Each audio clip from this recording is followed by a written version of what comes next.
Good evening, Instagrammers, and welcome to this brand new episode. The world is on fire again. We're Always. 1 week. Always, exactly. We need something to be worried about. We're 1 week away from release. We've got all the card pool. Our set release is coming early next week. But right now, everyone's worried about Aggro. You've seen the prices of Tiana go to the moon when they revealed Aurora, and everyone's like, "Oh, it's gonna be Ember Steel Aggro, left, right, and center." We've seen Sailor mention that the list is super strong. We've seen a lot of people panicking about how without board wipes we'll never see the end of aggro. We're here to discuss that because I personally don't think we have a reason to be that dramatic about it. It is a concern, but I think it's like a moderate concern. It's not like doomsayer. It's definitely a shift Yeah. because we went from 8 sets basically where control was the de facto best deck, and you had to find ways to go through control in a world where up until very recently aggro had very little decent tools. Like you could go hyper aggro, run out of fuel, and just lose a game, or you could try to be a little bit more aggro than the control and try to go under them and everything. But since set one with Ruby Amethyst, control was the de facto best deck in the game every single set. Be it through Blue Red Shark, Blue Red Sisu on Ice, all the various versions of Ruby Amethyst, it was always, okay, what's control doing? How can we address it? It was very easy to make it the best deck because they had a lot of tools from set one and two, which was like super early. Yeah. So this is kind of why it was so easy to make control work. Yeah, it was stabilize and win the game. That's basically what it was. And the other problem was the other tools you had from set one and two gave you very good mid range options. So as long as you were not playing control, you could be very good against the rest of the field. Yeah, exactly. So it's definitely a paradigm shift in terms of Lorcana to be in a world where, oh, aggro might be the de facto best deck, and now we have to figure out how to work around aggro instead of how to work around control. But we've started looking at a few possibilities. We're not here today to discuss, this list is going to be the best list. We're going to talk to Pierre-Marc and probably Patrick next week, ask their opinions about it. We're going to see how the meta develops. But for now, we're here to discuss the potential avenues, the opportunities that are showing, and what decks might be fun to play, even if they're not right now in their most refined form. Yeah, just like keep in mind those lists are really like prototypes. Most of them are lists I brewed up yesterday at 2 in the morning. Uh, some of them, and you saw some of them, they were more catastrophic than Yeah, we're not others. going to showcase every single list you brought here today because some of them showed the 2 a.m. Yeah, it was kind of a fever dream. But yeah, it's really more about showcasing the tools, showcasing some of the avenues the decks can take. You'll see some of the decks have a lot of two ofs. This is obviously a case of, well, if the meta goes that way, it's going to be a four of this, and if it goes that way, it's going to be a four of that. Yeah, trying stuff like playing with components and spices and everything. But Cooking. let's start at the beginning. Ember Steel aggro and probably Ember Sapphire aggro will be strong. Also, like Emerald Ember is still something really, really real. Yeah, they get Merfolk back. They have, we've even seen some lists with Chromicon making results so far in set 9, very early meta-ish. So yeah, I think the one we want to showcase is the one that everybody has been like buzzing about. I think even like we have two lists to I'll showcase for just go with the one you built. yeah. As you see, the name is Boo, not another Ember Not Ember Steel. Steel again. Yeah. To be fair, I think this list is fairly more interesting than like what people would consider the stock list.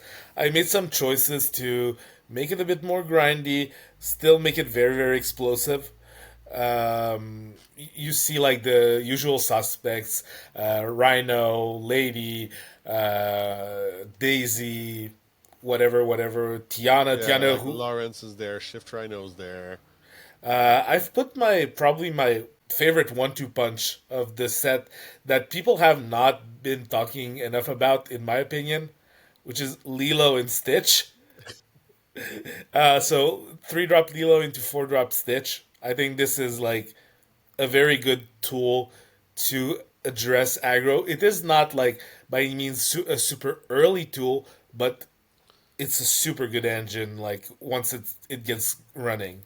Yeah, it's your aggro list to beat the aggro list more than anything. Because Yeah, if we look at the list that pure aggro looks like at the moment, when we look on Dreamborn and stuff like that, it's like a bunch we of can two see that it's drops. like it's a lot of very aggressive two drops. So you have the early Daisy, you have the Shift Rhino on two, you have the Penny that quests for two, the Arrow that quests for two, the Nala that quests for three when she doesn't have damage, the Lady that quests for two, the Lawrence that quests for two, like everything quests for a lot, and then the Mind to try to like gain some incidental lore and act as removal through Duck and Happy. Yeah. So is the day one meta gonna be like 50 Shades of Ember Steel? Probably. Potentially that and deck overbuilt to counter that, probably.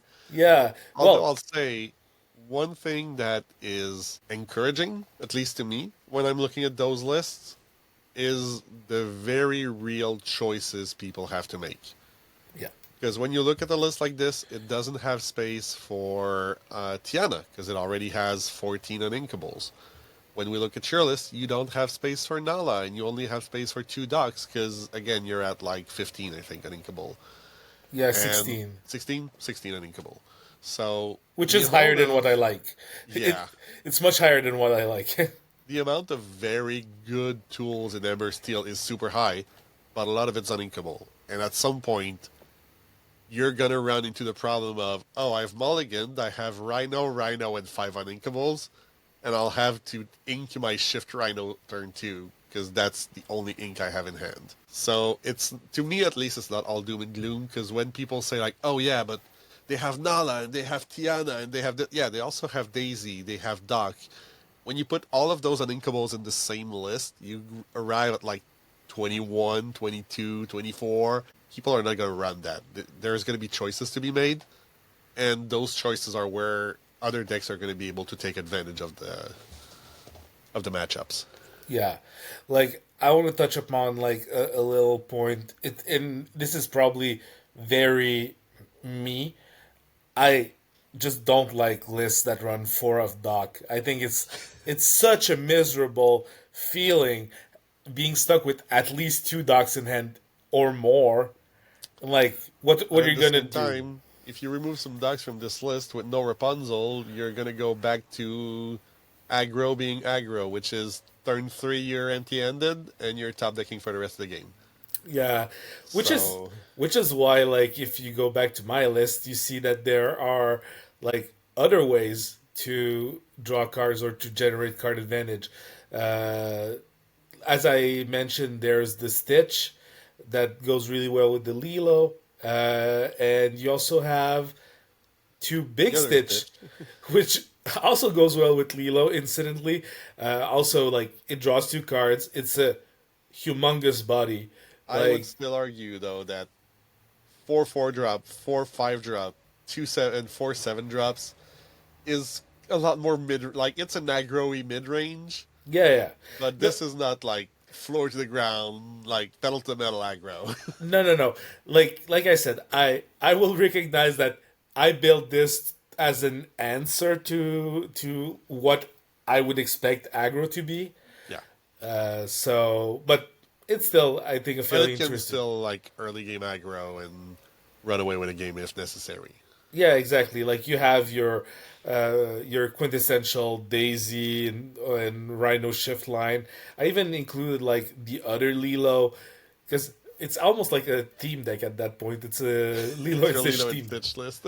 Yeah. Well, it like this is another way that you kind of address card advantage. You always have that Lilo that you might have in your discard. That is, if you're running out of juice, you just bring her back. If there's nothing to challenge her on the opposing board. Yeah, the problem is without, well, the problem, the issue I would say is with a lot less board wipes. It's a lot more rare that you're going to be like, oh, be prepared, bring back Lilo, win the game. Yeah, So she will see her, like, she will have her time in the sun, I'm pretty sure. But, if you play a Lilo and your opponent has an undamaged Rhino, you can play her every turn if you want. You're just delaying them questing with it, but yeah, exactly. Well, really depends on what you're doing. Like at what point in the game, yeah. the texture and whatnot. I still think it's interesting. Like I said, Oh, it is. it kind of addresses like the fact that it's harder to run out of gas. There's definitely more options. And I have to say, I've been playing a bit with Set 9. There's definitely not as much pure card draw as we're seeing with some of the cards rising in prices, like Yzma. I don't know if you've seen Yzma Conniving Chemist just going out in price as Well, people are desperate for card draw. I'm kind of uh, I'm kind of like monitoring every the price of every legendary at that point because like people will try everything. Oh, yeah. Like I've seen the green Rapunzel from set 8 has shot up in price. Tiana has shot up in price very like famously. Uh, Yzma has shot up in price. Like at this point, it's kind of like open season for Oh, yeah. like speculating on legendaries. Everyone's having fun with this. But the other big deck everyone's talking about, and the one I'm more interested in trying out, mostly because it's basically a pumped up starter deck from this set, Yeah, is what people are starting to refer to as the Christmas Carol list, or as you called it, the sold out show. So, Emerald Ruby Singers. yeah. Quick apart. Like we were talking about this in the pre-show when we were just like preparing and setting up. Like the nostalgia from like the Goofy movie is so real. Like we both re-listened to the movie like prior to this episode, just because Yeah, I like mean, it's they're putting it into the game. We have to rewatch it. yeah, and like it's such a great movie. Like I had forgotten how like as a kid you don't get how great the movie is. Like I'm not a parent. Definitely hits differently as a dad. I'll give you that. Yeah, that's the thing. I'm not a parent, but like I see you with your kid, and I'm like, it's so great to see you like bring him at the DLC and everything. Like, I find it very inspiring, and I'm The just very giving. last. So we watched it the night before the very last set champ we went to this season, and as we were driving up that last Sunday, I just put like on the open road as we left the house, and we were both like singing and cheering and having fun. Like it's a great movie. I will say though, I hadn't seen it like I had seen the movie in parts, so I'd seen each scene a few times, some more than other. I never sat down and watched it in full. And as much as he's a great stand-in for Michael Jackson, I'm not sure I agree with all the Powerline hype that they did when they revealed the car. Like, it's a great number, it's a great act, and in the movie, obviously, Powerline is the greatest superstar alive. He's basically Michael Jackson. But in the movie, he also has like a minute of screen time. Yeah, well, the songs are absolute bangers. Like, The songs are bangers. It's great. I love it. But I'm much more happy to see a like Shift Max goof that's super cool and seeing the attention on the goof family than like Powerline. And again, I think I would have preferred to have an on the open road song, then maybe Eye to Eye. Because, yeah, Eye to Eye is a great song. It's the finisher of the movie. It's like, but to me, when I think about the Goofy movie, the first thing that comes to my mind is On the Open Road, because that's the core of the story. It's about Yeah.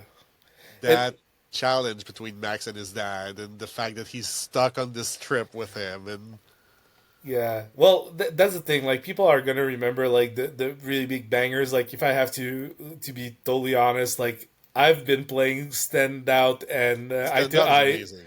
Like I've been playing that in my car like the past few days. It's Okay, just fair enough. like just great songs.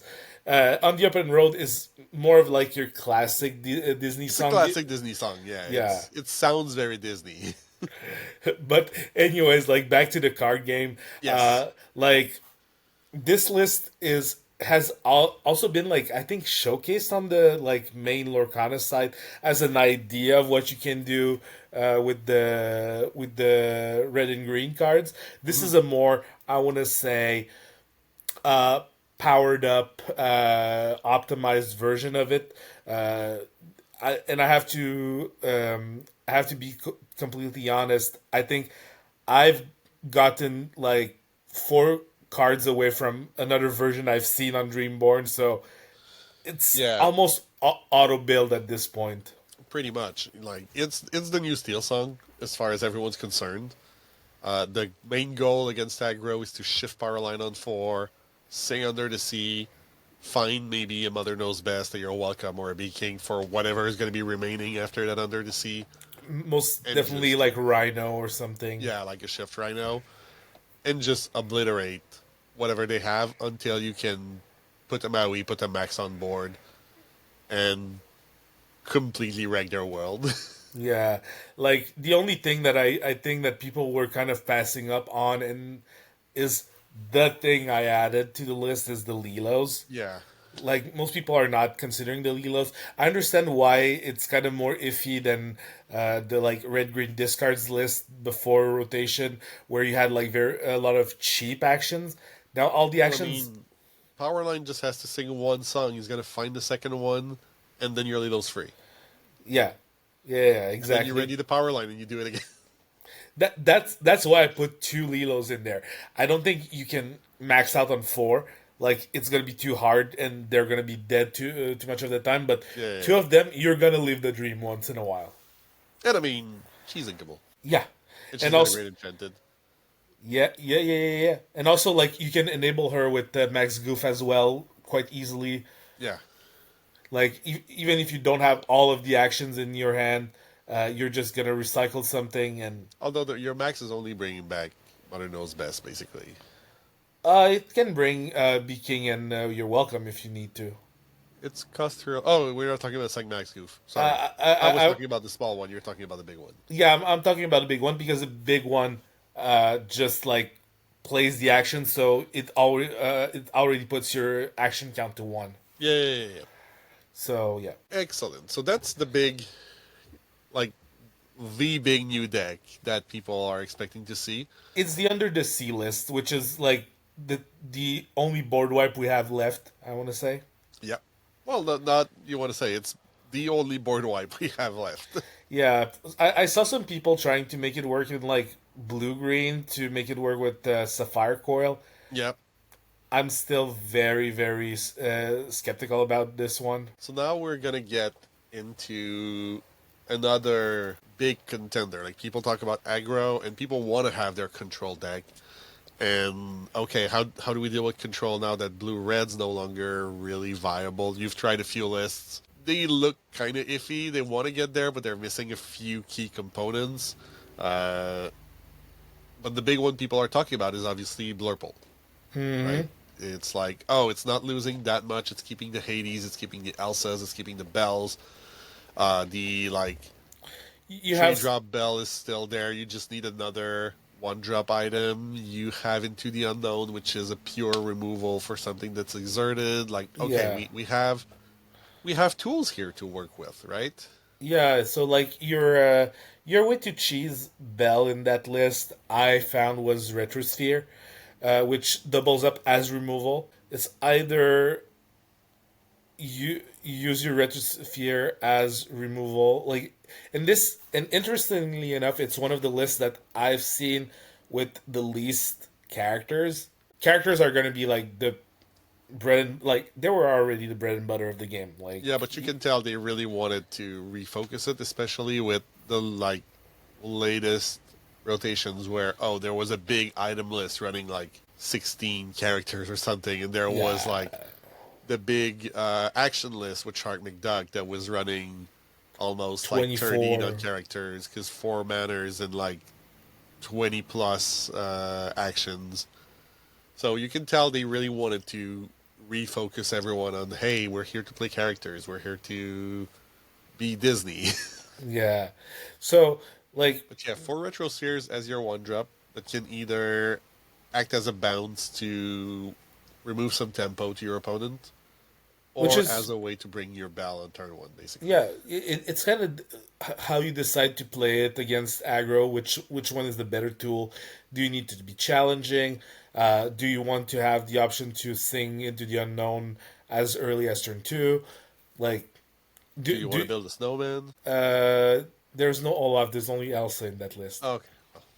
Uh, that's fine. It's close enough. Close enough. So and you see here like the interesting part I think that I was able to fit was the Madame Mim elephant Yep. that kind of works I've really heard a well. little bit of talk around her, to be honest. Yeah, because like it works really well with like the principle of Bell that you're just gonna like pitch the damage from your guys onto your opponent guys, and Madame Mim just does that repeatedly. Yeah, the damage needs to be on her, which is sometimes tricky a little bit, She has but it's 7 still. willpower. No, I know. It's getting damage on her that's going to be, but with more characters, I mean, there's going to be more challenges available. There's definitely ways to do it, but even then, it's still the only tool to bounce your genie and replay it, or bounce your Elsa and replay it, and just that has value in itself. Because the genie's going to draw you a card, the Elsa is going to be exerting characters, the Bell is going to be acting as removal as well. So just having access to that bounce, or even the Hades, right? Like, we need that. Hmm. Another very interesting card like that, like two interesting cards in the action spot that I put that I don't see people using a lot is the everybody's got a weakness and the And they never come back. they never come back. These are like pure control tools. Yeah, everybody's got a weakness. Before, when no one was challenging anyone because it wasn't worth it, wasn't really shining it a lot. Now, with a lot of damage that's going to be happening, a lot of challenge that's going to be happening, we might see a big resurgence in that card. Yeah, it's still like I said in the beginning, it's prototypal. I've included two of them, two of the they never come back, two finders keepers, like two of the hypnotic strength. You see, it's like a lot of twos, but it it kind of gives you a sense of like what your control tools are here to be able to just like answer different stuff. No, exactly. And like you got into the unknown that's available. You got the library for card draw. Yeah, So definitely feels like a Blurple deck, which is weird to say because the deck hasn't been around that long, but it's one of the decks that's gonna feel the most at home for a lot of yeah. people. It will feel known. Like Yeah, it's a known value. You haven't shifted towards like something very different. I think like I'll just stress again that the interesting part is the actions that now you'll probably rely on to like pivot the game. yeah. Like That they never come back will definitely come in handy against some aggro decks, being able to freeze two of their characters for a turn, giving you time to bring out, your big hitters or what have you. yeah, because that's the thing. Like I think this card is probably slept on, as well as and you'll see it in like upcoming lists. Uh, Effluence and Woozles. Phillips and Woozles, yeah. Yeah, I feel these two cards are really good against aggro, and maybe they will be underplayed because people have are not yet used to running them. So anyway, we'll get to other lists Yeah. soon enough. And there's one that you brought up I don't think I've seen a lot of it yet, and it's a list that really, I will say, speaks to me in the sense that this is something I could see myself playing quite a bit, and that actually somewhat excites me in the tools and availability and ways to play it that it brings. And it's Purple Steel, which does change quite a bit from the previous versions that were really, really uh, sung heavy to a degree. Like it was relying a lot on this steel removal. At the like at the end of last season, we saw a bunch of dump trucks in there to do like the little ping removal, and now it's shifting into a more half removal, half evasive kind of package with what you're bringing here that It's I really enjoy. it's really moving away. Like I've been notorious for hating on Purple Steel in the past sets, and now you see like it's one of the lists I'm probably the highest on from what I brewed up. The thing is, it feels like it's moving away from the aggro aspect of the list towards a very like pure mid range, Yeah, pure mid range. It has like a really good value engine with Dumbo, and you have like I think 12 other characters that to go with him. yeah. We have the Elsas, the Genies, the Tinkerbell. So that's 11. 11 plus 4 Dumbos. So that's Yeah. 15 total evasive characters. So that's like your grind plan, and you have like another pseudo board wipe. Like we were talking about Under the Sea. Like I fitted. Is it restoring the hex Restoring the crown? crown. Restoring the crown, which is like exert all the characters on the other side. If you banish them, you gain 2 lore. Yeah, that like when we were doing the Super Sealed last season in preparation for the Worlds, this card is such a hitter. Like when you manage to land this on the board, it swings games in such a big way because you tap everything your opponent have, you make like a 10 lore swing in one turn by banishing all their stuff, and then you have a board they don't, and they don't know what hit him. Oh, Like this it's is a finisher. yeah. Like the cost is real. It's 6 uninkable, but you also have like ways to filter through it. Like I've decided to include a playset of Namari.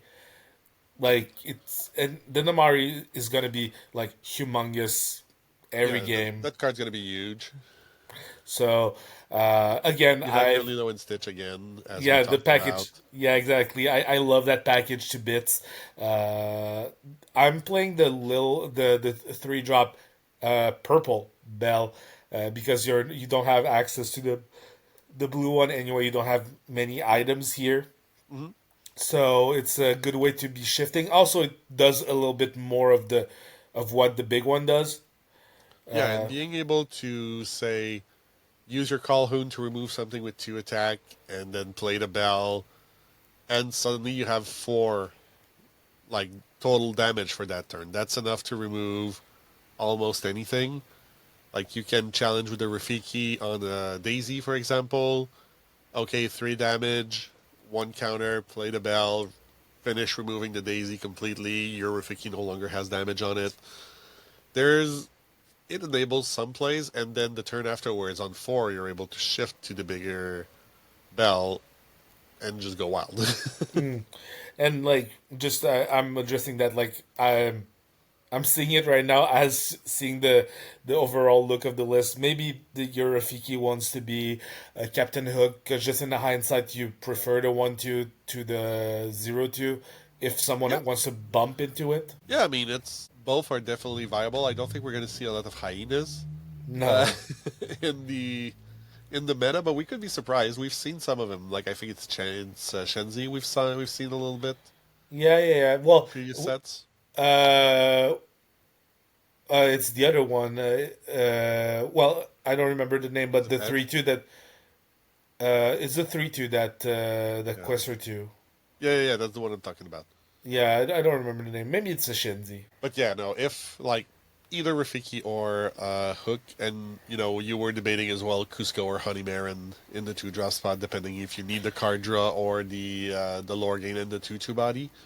Because But like, because like I said, you have kind of like an engine with Dumbo drawing cards, Genie drawing cards, Stitch drawing cards when it challenges, and Namari that just like filters. Yep. And Lilo buffing the Stitch. Yeah, exactly. So you have an engine, but maybe you need that to keep that card number high in your hand early on. Maybe the Cusco is good enough.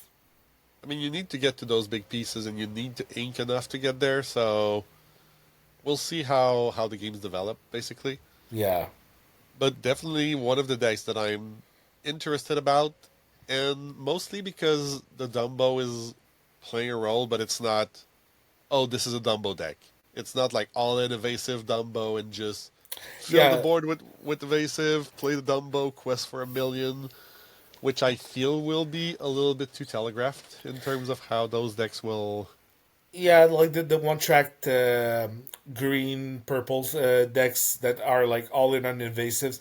Yeah, I've seen that, and I'm not like that excited about it. I want to say, so that's why I haven't taken a spin at brewing them because I think it's kind of an auto build again where you just go like, okay, I'm gonna put this 2-drop evasive, this 3-drop evasive, this 4-drop evasive. I'm gonna put the feather. I'm gonna have a bunch of Elsas, a bunch of Rapunzels. Like it's like okay, cool. Your deck has evasive written on it.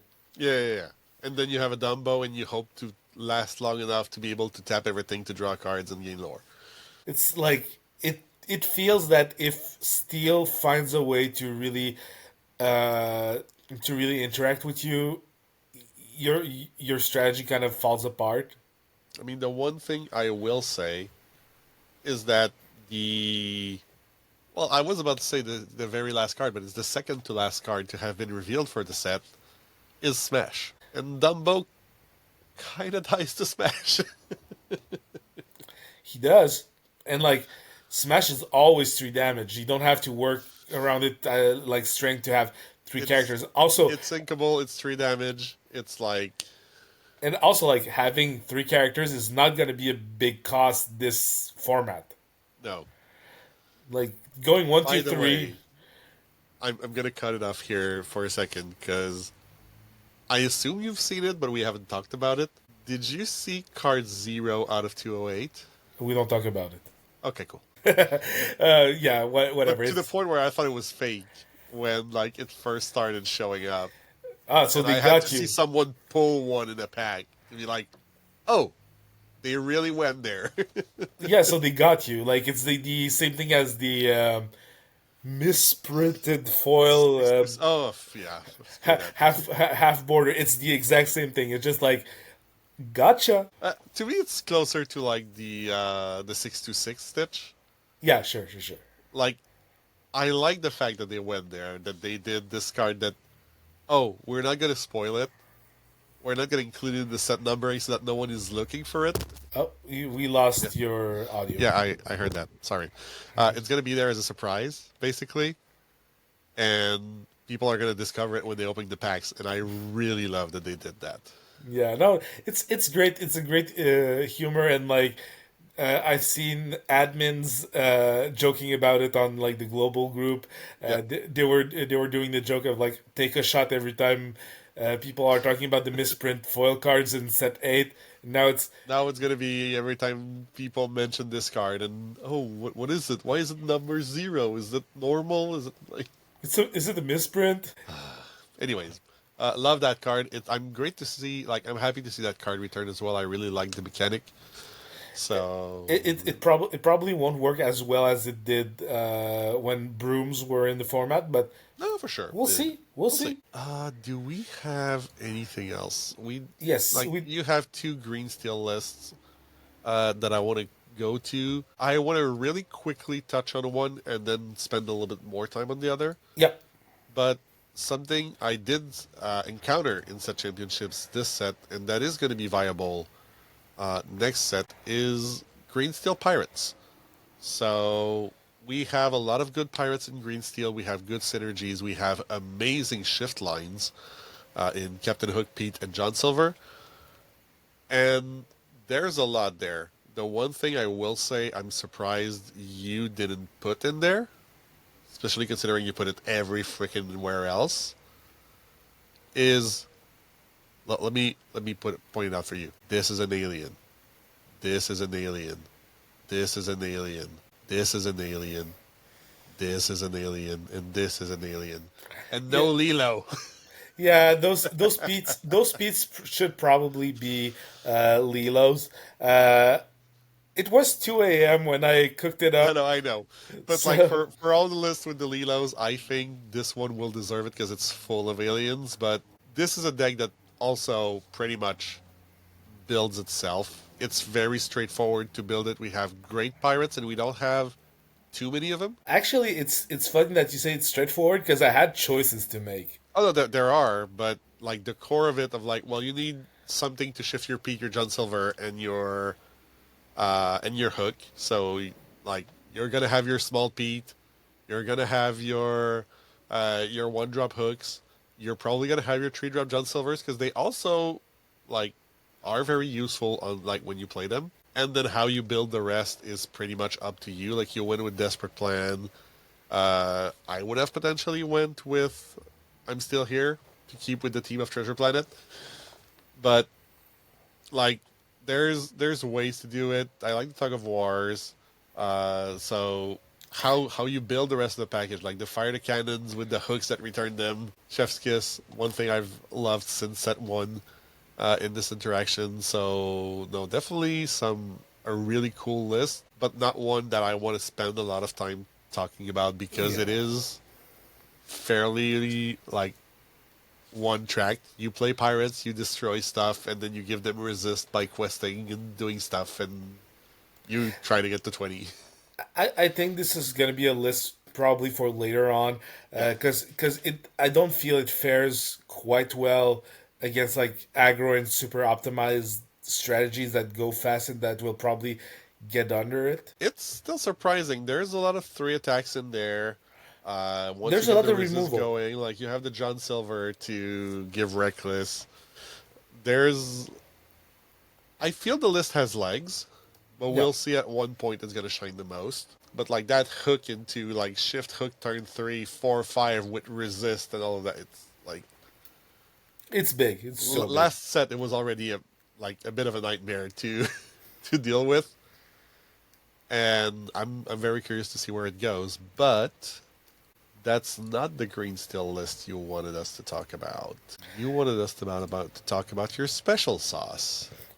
Yeah. So again, this too feels like a very 2 a.m. ish list.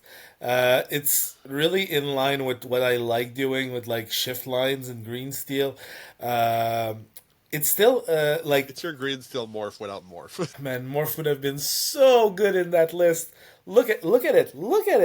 It would have been amazing. Shift. No, it would have been just great. So I built like I built that list with the consideration of how Steel Song was built last format. The problem is your song package is not as removal filled as it was back then. It's really not. Let's face it. Yeah, like you can go to the Yeah, song yeah, yeah. package at the bottom. I was talking about Heffalint and Woozles. I think this is like the key to being able to kind of like put on the brakes on aggro lists so that you get a bit of breathing room to be able to establish like your 3 drop. Like you were talking to me about it, and you were like, "Yeah, but like if you're playing your 2 drop, you don't really want to sting Effluence." I'm like, "You just like hardcast it. Like that's the goal of it because then Max Goof is gonna grab it from your discard pile. Shift Max Goof is gonna play it for free, just like cantrip off of it. So yeah, it's again stressing that it's a very prototypal kind of list. Like Mother Knows Best is not let the storm rage on by any means, and it kind of hurts. Uh, but But you know, if you can get to Sonic Warrior and have a bunch of these little songs, and then being able to like, okay, I'm gonna pay the 2, deal 3 damage, pay the 2, deal 3 damage, and use that as your removal. and maybe like, oh, I'm gonna you're welcome, my one drop, draw two cards, pay two, remove your character. There's stuff to be done there, Yeah, obviously.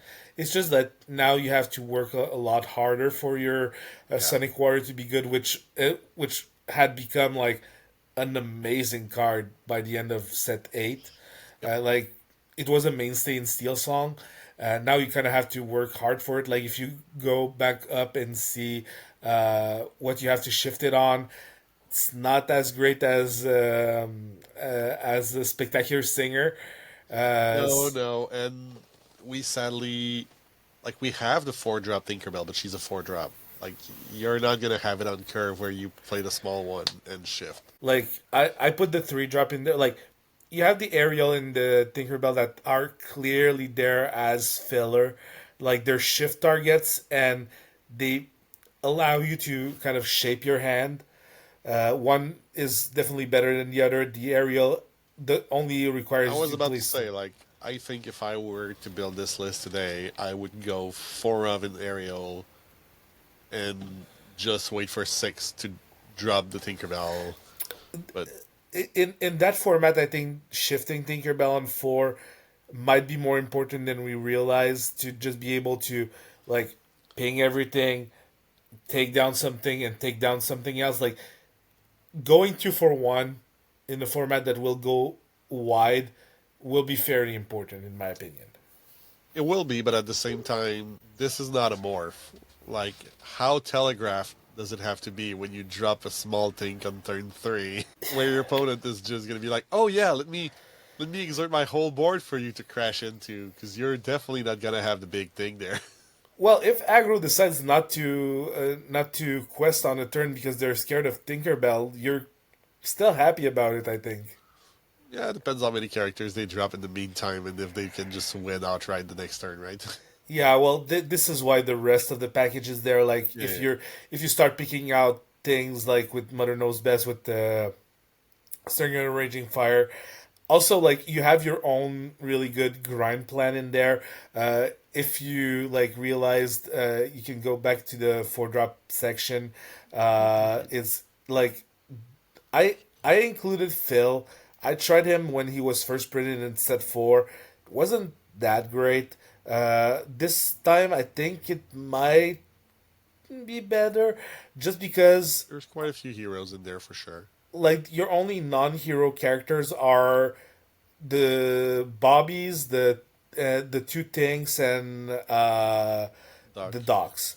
The rest are all heroes that will get the Challenger +1, and that will give you a lore when they come down. So they kind of enable you to keep up the pace with aggro lists. I don't want to say amazingly, but at least like you're not trailing too far behind when you're doing that. Like you also have like the Prince Philip. I decided to play the 4 drop over the 3 drop. Instead of having a 3/2 ward, I prefer the 3/4 that gives ward, Your hero wards, yeah.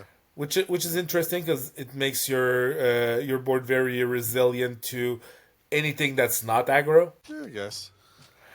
But that's the thing. Probably it's probably too cute just because uh, removal and song removal is not as big as it was Yeah, back I'm in the I'm a last bit format. unconvinced. And one list we didn't share today, but that I do believe in that I'm gonna start trying day one is the Ruby Steel. Because we already had something two sets ago and even more last set where okay, you can have your Maui Shark with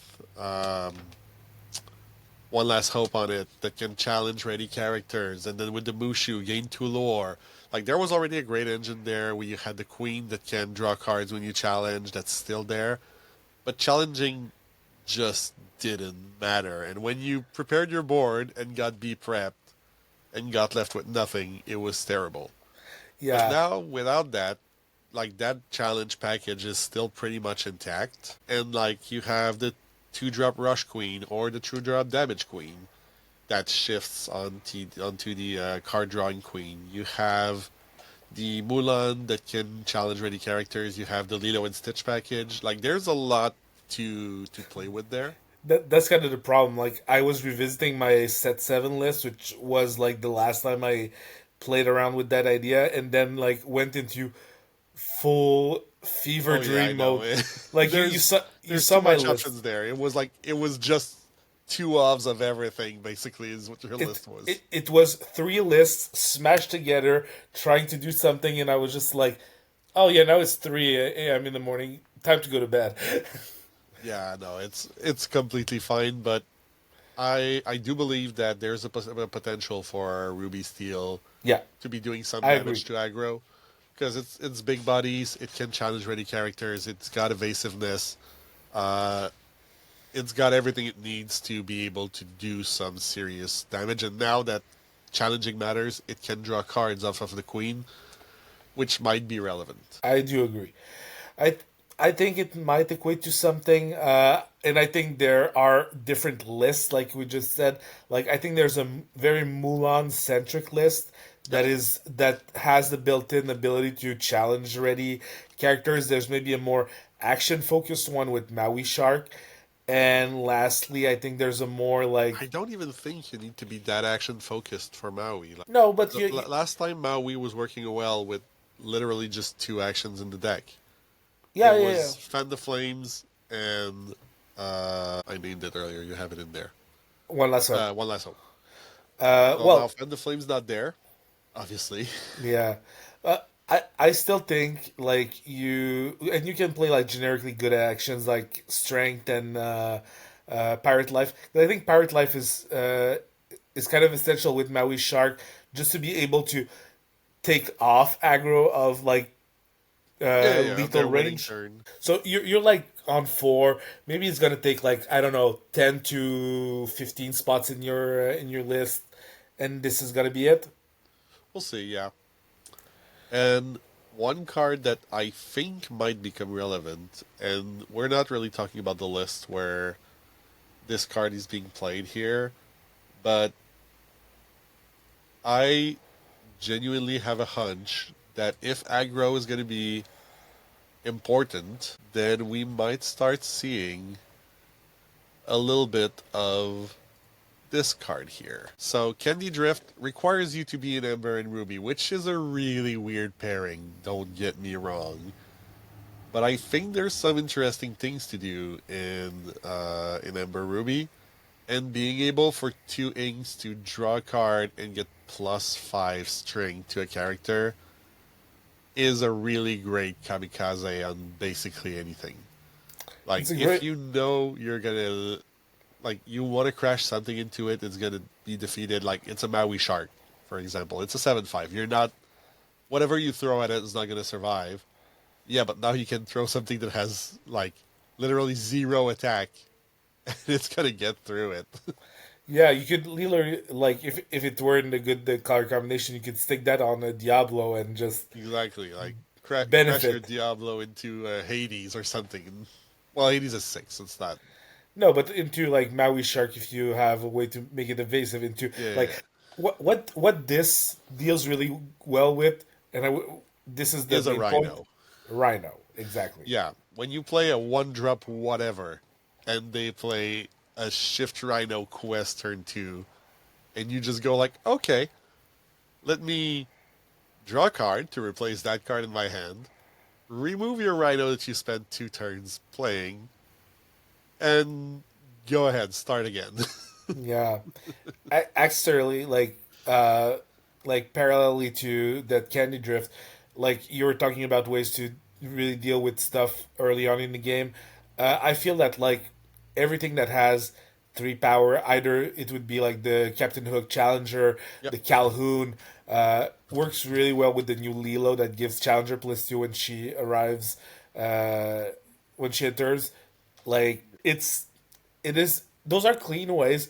It's very steel centric. This is why it's on my radar. But Yeah, you but know, Hypnotic Strength is another good example of that. Like you can play your one drop Rafiki or Hook, and then they shift their Rhino, and then you Hypnotic Strength your character. You replace it in your hand. You remove the Rhino. You're card positive compared to them. You've well, lost one card and slash character, and they've lost two for shifting. Yeah, I think the most interesting part is like Rafiki into Hypnotic Strength being, which means you are in Amethyst, like without Yeah, having to be in you're in Steel. pure amethyst. Yeah, so that kind of gives other ways. Like the only colors we haven't dealt with now is green and blue. Green will probably try and like Mother knows best the Rhino The on turn rhino. 3. So you see, like you have good ways to deal with them. Like people were talking about like I Rhino mean, being if the you're new in blue, let's boogeyman. be honest. If you're in Sapphire, you're gonna try to ramp and deal with whatever else they have, and then just Hades that Rhino a few turns down the line, and Yeah, just overwhelm, right? yeah. Well, that's about it for this episode. I think really aggro's gonna be there. I think is the main takeaway, but it's not all there's gonna be, and there are answers to whatever they are gonna do. Of course, their God Hand is gonna be their God Hand. That's been that was true last set as well. When Ember Steel was just vomiting their hand for 3 turns and you couldn't respond, yeah, they won the game. It was basically affinity from Magic. Yeah. You were just not able to deal with their best their best opener. The good news for me is they've lost consistency in doing that because now it costs them more uninkable to do the same thing. They no longer have Smee, so they can't just crash back into you if you try to remove something with a 3 toughness, with a 3 power character that also quests for 2 that costs 2 that comes free with a lady. That value engine is a little gone. They no longer have the Rapunzel to replenish their hands, so they have to rely on less efficient ways of doing so. And I think there's like more hope than people like to think against what aggro's going to be next set. Yeah, like just what we've showcased here. I think we showcased about like 7 lists, I think. Yep, Well, you have your choice of what you want to be playing, and only one of them was actually aggro, and even one of them was like pseudo aggro. pseudo aggro, yeah. So, like, these are ideas. Like we stressed all along the video, is prototypal. Please do work on them if you'd like.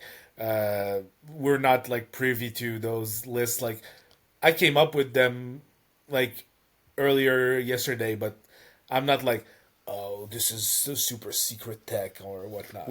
Contrarily to some pro players, we haven't been playing the format for 3 weeks now, trying to break it and figure out what's going to be the best things for Bologna and Milwaukee. We're going to follow along. We're definitely going to try stuff for Milwaukee ourselves, but we haven't been in the same intensity of planning as they have been. Yeah, it is gonna be more of a September thing once this set is actually in our hands. Yeah, once the first few big tournaments start dropping, and then we're going to see some kind of meta shaping up, that's when we're going to be able to Really really attack it. adjust to it. But for now, I think a lot of people can throw stuff in the air, and until we start seeing actual factual results, and even those, like even the big teams that are preparing, right? They might have dead spots in what they're looking for and what they're looking at. They might say like, "Oh, this is the best deck," and then arrive at the first tournament with it and get completely crushed by someone who has something that they didn't see on their radar. It's a new meta. Everything's on the table. Every color combination's on the table, and I think that's the most exciting thing about it. Yeah, definitely. It just kind of shows that you have to approach a game in a different way that you used to. Just because it's not the same game anymore. Like the previous meta was dominated by control. You had really good tools in control. You had also really great tools in mid range. Like songs were so good. And now They it will, were. and now it will be a more character centric meta, and we just have to think about it differently. I don't think it's a bad or a good thing. It's just really different. I It's a think that different approach. We need to think about it. doesn't make the Uh, game better or worse, in my yeah, opinion. and they did say on the main stage that they didn't reprint Be Prepared because what they're viewing of where we're going, they don't think we're gonna need it. So I think there's a message there that, oh, don't worry too much about aggro. Tools are gonna be available. It's gonna be workable. I'm sure when they designed the sets that they knew Amber Steel Aggro was going to be a thing. It's so obvious when you look at the cards. Like, this is not something that, oh, they completely overlooked those interactions. How? No. They knew Ember Steel was going to be an aggro combination that was going to be there. They knew that Daisy and Rhino and Penny and Lady were all in the same color pair. I'm pretty sure they're not. They're a little bit more experienced than that, so I'm curious to see how it actually turns out. And actually, like, if I can bring out a point really quick, coming from my Magic experience, generally early on in formats when the card pool is more restrained, this is where control tends to shine through the most, which is probably by design that they kind of omitted control tools early on. So now you're obligated to have like a wider view of the thing, and then they can give us the control tools later in the format when the card pool is larger, so you have more choices to attack those control decks. Yeah. It just makes for maybe a better balance that is less like that will be more organic actually. Yeah, I'm curious to see how it's going to turn out. I'll definitely be playing quite a bit of it, I as will I'm sure too. you will. Well, we're going to Milwaukee. We have to. We have to prep. Yep, without B prep. Well, anyways, this is going to close it off. Thanks you guys for staying with us. If you made it to the end, don't forget to like, subscribe, and comment. It's always a pleasure to have you guys here. Again, our set review with Sailor and Devoted is coming just next week. We're going to start restreaming on Mondays as well, starting next week. So be ready for that. Some surprises coming on that front as well soon. And I mean, we'll see you there. But until then, keep questing.